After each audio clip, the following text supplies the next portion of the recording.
सास संगत जी प्यार नाल कहना धन निरंकार जी। उम्मीद करती हूँ कि सतगुरु माता जी की रहमतों से आप सभी बहुत ही खुश होंगे। आज उपस्थित हूँ एक नई और बहुत ही प्यारी साखी लेकर। सास संगत जी, जिस प्रकार शीशे का ग्लास अगर एक बार टूट जाए तो वो जुटता नहीं, ठीक इसी प्रकार विश्वास भी बहुत ही नाजुक होता है। और अगर एक बार विश्वास टूट जाए तो हम चाह कर भी पहले की तरह विश्वास नहीं कर पाते हैं। सास संगत जी, आज की साखी इसी विषय पर आधारित है। और आज की साखी कैसी लगी अपनी राय कमेंट में जरूर बताइएगा। तो आइए आज की साखी सुनिए। सास संगत जी, एक जंगल में बरगद का बहुत ही बड़ा पेड़ था, जिसकी शाखाएं बहुत दूर दूर तक फैली हुई थीं।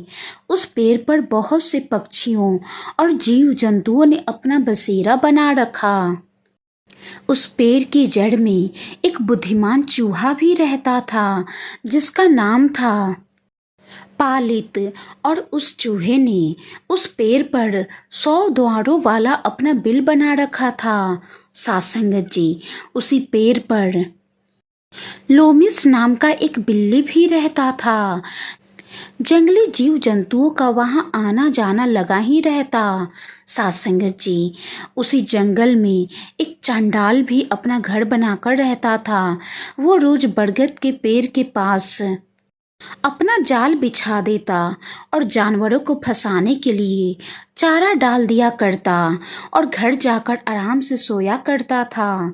यह उसका रोजाना का काम था। इसी तरह एक दिन चांडाल ने बरगद के पेड़ के नीचे अपना जाल बिछाया, उसमें चारा डाला और वहां से चला गया। सास संगत जी, उस दिन असावधानी वश बरगद के पेड़ में रहने वाले लोमिस बिल्ली उस जाल में फंस गई।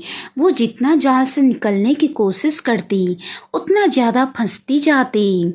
जब चूहे ने बिल्ली को जाल में फंसा देखा तो वो बहुत ही खुश हुआ और निडर होकर चारों तरफ घूमने लगा। सास संगत जी, बिल्ली के फंसने से मन ही मन खुश चूहा खाने की लालच में अपने बिल से बहुत दूर निकल गया। जाल के करीब जाकर जैसे ही वो बिल की तरफ घूमा, उसने देखा कि उसका एक और परम शत्रु नेवला, जो उसी वृक्ष के नजदीक रहता था, चूहे को खाने के लिए घात लगाकर बैठा हुआ था। सास संगत जी, अब उस चूहे के लिए बहुत बड़ी समस्या पैदा हो गई कि एक तरफ बिल्ली है जो जाल में फंसा हुआ है और दूसरी तरफ नेवला जो चूहे के लिए शिकार के लिए घात लगाए बैठा है। इतने में चूहे ने देखा कि पेड़ की शाखा पर उसका एक और दुश्मन उल्लू उसी की तरफ नजर गड़ाए बैठा है।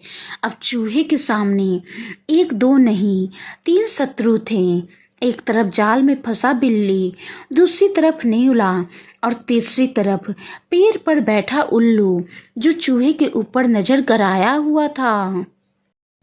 सास संगत जी, चूहे के सामने तो मानो जैसे मौत ही आ खड़ी हो, लेकिन वो चूहा था बहुत ही बुद्धिमान और नीतिवान। उसने दिमाग लगाया कि कोई ऐसी नीति अपनाई जाए जिससे जान बच जाए। सास संगत जी, शास्त्रों में भी कहा गया है, बुद्धिमान और नीतिवान व्यक्ति 1000 विपत्ति आने पर भी हार नहीं मानते, बल्कि उस विपत्ति से सामना करने के लिए नीति का निर्माण करते हैं। सास संगत जी, चूहे ने इस संकट के समय नीति से काम लेने की सोची और उसने विचार किया कि बिल्ली उसका जन्मजात दुश्मन है, लेकिन वो तो अभी खुद ही जाल में फंसा हुआ है और उसे भी अपनी जान और उसे भी अपने प्राणों की रक्षा करनी है। अगर मैं बिल्ली के पास जाता हूँ तो नेवला और उल्लू से तो मेरी प्राणों की रक्षा हो जाएगी और बिल्ली को भी कुछ लालच देकर मना लूंगा। साथ संगत जी, चूहा अपनी इसी नीति के अनुसार बिल्ली के पास गया और उससे बोला, भैया बिल्ली, इस समय आपका जीवन संकट में फंसा हुआ है। सुबह होते ही चांडाल आएगा और आपको मारकर ले जाएगा। ठीक आपके सामने मेरा भी जीवन संकट में फंसा हुआ है। नेवला और उल्लू मुझ पर घात लगाए बैठे हुए हैं। आप और मैं दोस्ती कर लेते हैं तो आपके और मेरी प्राणों की रक्षा हो सकती है, लेकिन आपको ये वचन देना होगा कि आप मुझे मारेंगे नहीं। अगर शर्त आपको मंजूर होगा तो मैं यहीं ये जाल काट देता हूँ। साथ संगत जी, चूहे ने बिल्ली को फिर समझाते हुए कहा, सज्जन और ज्ञानी पुरुषों के साथ तो 7 कदम चलने पर ही मित्रता हो जाती है। फिर हम और आप तो सदा से ही इस पेड़ पर रहते आए हैं। आप मेरे विद्वान मित्र हैं। मैं इतने दिनों से आपके साथ रहा हूँ। आज संकट के समय आपके साथ दोस्ती का धर्म निभाऊंगा, इसलिए आपको डरने की जरूरत नहीं है। साथ संगत जी, चूहे की बात सुनकर बिल्ली बहुत ही खुश हो गया। उसने कहा कि मुझसे तुम्हें डरने की कोई ज़रूरत नहीं है। इस संकट में तुम मुझे निकालोगे तो ये मेरे ऊपर तुम्हारा महान उपकार होगा, और उपकार करने वालों का कभी भी अहित नहीं किया जाता। तुम जल्द ही ये जाल काटकर मुझे आज़ाद करो, फिर मैं तुम्हारे प्राणों की रक्षा करूंगा। साथ संगत जी, अब बिल्ली की बातें सुनकर चूहा को थोड़ा राहत मिला। वो निडर के साथ बिल्ली के गोद में बैठ गया। बिल्ली ने भी उसे अपने भीतर छुपा लिया। ये सब देखकर नेवला और उल्लू आश्चर्यचकित हो गए। उनका शिकार अब हाथों से निकल चुका था और दोनों को बिल्ली से प्राणों का खतरा भी था। अब उल्लू और नेवला वहां से निकल गए।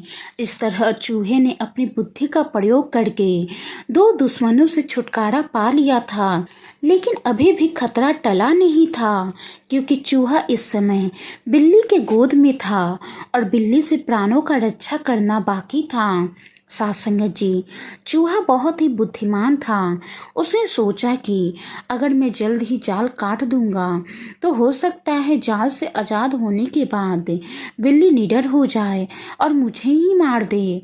इसलिए मैं इसके गोद में ही रहकर धीरे धीरे जाल को उस समय तक काटता रहूंगा जब तक सुबह ना हो जाए। अब चूहा उस जाल को धीरे धीरे काटने में लग गया।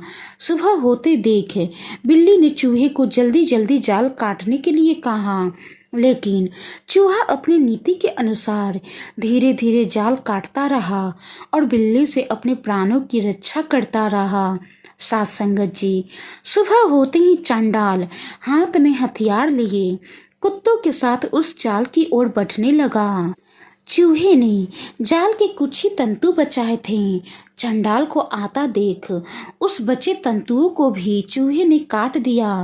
बिल्ली बेचारा चंडाल को देखकर वैसे ही घबराया हुआ था। चूहे का शिकार करने के बजाय अपना जान बचाना जरूरी समझा और पेड़ की ओर भाग खड़ा हुआ। मौका देखकर चूहा भी अपनी बिल की तरफ भाग गया।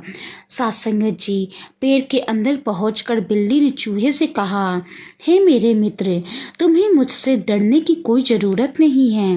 तुमने मेरी जान बचाई है, इसलिए मैं तुम्हारा कभी भी अहित नहीं करूँगा। तुम इस पेड़ पर कभी भी और कहीं भी आ जा सकते हो। साथ संगत जी, चूहा बहुत बुद्धिमान था, इसीलिए उसने अपने प्राणों की रक्षा के लिए 100 द्वार वाला बिल तैयार किया था, ताकि बिल में अगर सांप भी आ जाए तो उससे अपने प्राणों की रक्षा कर सके। वो भला बिल्ली की बातों में कहाँ फंसता। उसने बिल्ली से कहा, आप सचमुच महान हैं। आपने मेरे प्राणों की रक्षा की है। मैंने आपकी बातों को बड़े ध्यान से सुना, लेकिन मैं आपको बताना चाहता हूँ कि जिस तरह मुझे अपने प्राणों का भय है, उसी प्रकार आपको भी चंडाल से भय होना चाहिए, कहीं वो फिर आकर आपके प्राणों का भक्षण ना कर ले। आपको तो अपना बसेरा कहीं और बना लेना चाहिए। चंडाल का नाम सुनकर बिल्ली बहुत ज़्यादा डर गया। चूहे की बात को सही मानकर उसने अपना आशियाना दूसरी जगह बना लिया। इस तरह अपनी नीति और ज्ञान का प्रयोग करके चूहे ने केवल तात्कालीन नहीं बल्कि दीर्घकालीन समस्या को भी हल कर दिया। सात संगत जी, इस संसार में मनुष्य हो या जीव जंतु हो, उनकी सबसे बड़ी ताकत उनका ज्ञान है। अगर ज्ञान का सही प्रयोग किया जाए तो असंभव को भी संभव बनाया जा सकता है। और साथ संगत जी, विश्वास हमेशा सोच समझकर करना चाहिए, क्योंकि अगर एक बार विश्वास टूट जाए तो फिर संभलना बहुत मुश्किल हो जाता है। और कोई अगर विश्वास तोड़े तो उसका धन्यवाद जरूर कीजिए, क्योंकि यही लोग हमें सिखाते हैं कि विश्वास सोच समझकर ही करना चाहिए। साथ संगत जी, आज की साखी के बारे में आपकी क्या राय है, कमेंट करके ज़रूर बताइएगा। साखी को लाइक करें, ज़्यादा से ज़्यादा शेयर करें, और अगर अभी तक आपने हमारे चैनल को सब्सक्राइब नहीं किया है तो चैनल को सब्सक्राइब जरूर करें। साथ संगत जी, प्यार नाल कहना, धन निरंकार जी।